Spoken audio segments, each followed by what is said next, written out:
सब कुछ तुम्हारे अंदर है, परंतु अगर तुमको अंदर दिखाने वाला नहीं मिला और तुमने यही ठान ली कि जो कुछ है उस सब तुम्हारे बाहर है, तो बाहर ही भागोगे। अंदर की गंगा में कौन नहाएगा? उस गंगा में नहाओ, तुम्हारे सारे पाप कट जाएंगे। उस गंगा में नहाओ, जीते जागते वैकुंठ पहुंचोगे, है ना, जीते जागते स्वर्ग पहुंचोगे। ये मर के स्वर्ग पहुंचने की बात तो मेरे को समझ में ही नहीं आती। अब स्वर्ग पहुंचना है तो जीते जागते पहुंचना चाहिए ना। गुरु महाराज जी कहते हैं हाँ, स्वर्ग यहां है और तुम जीते जागते उस स्वर्ग में पहुंच सकते हो। जीते जागते यही तुम्हारे लिए स्वर्ग बनेगा। जब कृष्ण को राधा देखती थी, उसके लिए और कोई स्वर्ग हो सकता था? हो सकता था? हो सकता था? है? जब अर्जुन को ज्ञान हुआ, अर्जुन ने क्या कहा कि महाराज मुझे माफ करना, मुझे नहीं मालूम था कि आप कौन हैं। मैं तो समझता था आप मेरे सखा हैं, आपके साथ बैठा हुआ हूं मैं, आपके पलंग में बैठा हुआ हूं मैं, आपको मैंने सखा कहा, मुझे नहीं मालूम था कि आप कौन।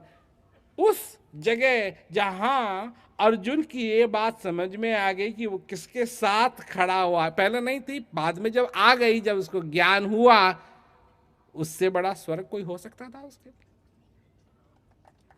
हो सकता था?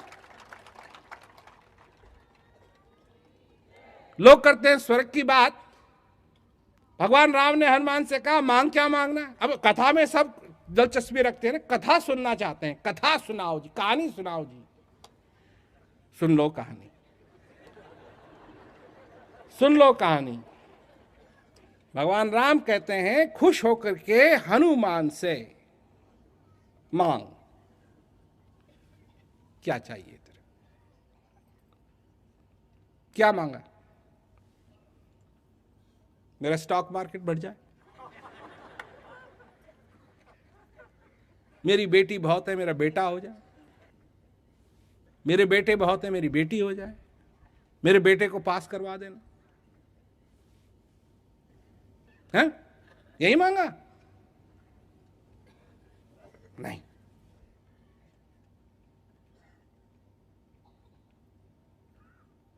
कि मुझे आपकी भक्ति चाहिए।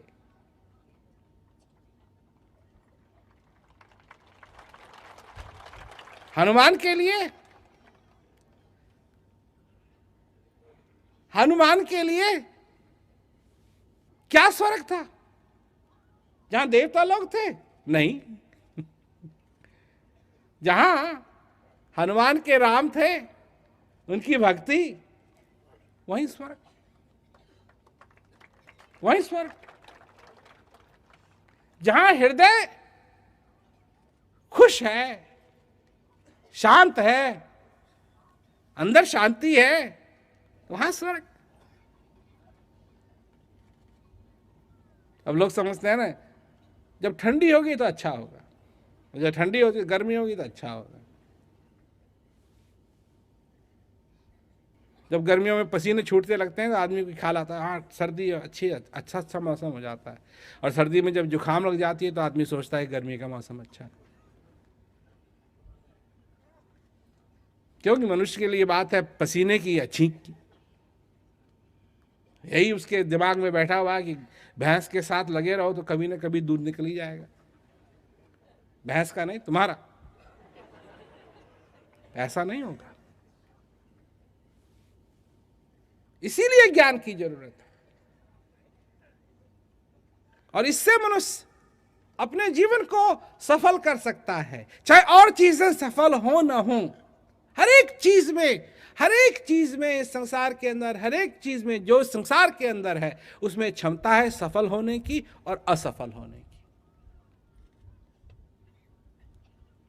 और अगर सफलता तुमको मिली तो असफलता भी तुमको मिलेगी,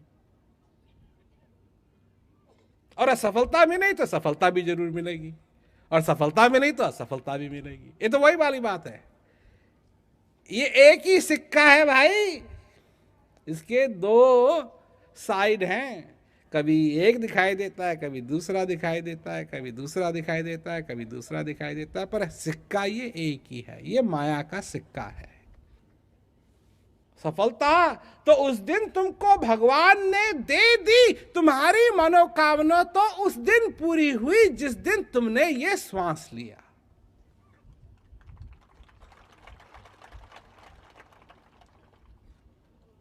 और जब ये आखिरी श्वास तुम्हारा निकले, तुम्हारा ध्यान उस शक्ति की तरफ हो जो शक्ति तुमको इस ज्ञान के द्वारा अपने अंदर दिखाई दी है, इसका तुमने अनुभव किया है। स्वर्ग में थे, स्वर्ग में रहोगे, और कहां जाओगे?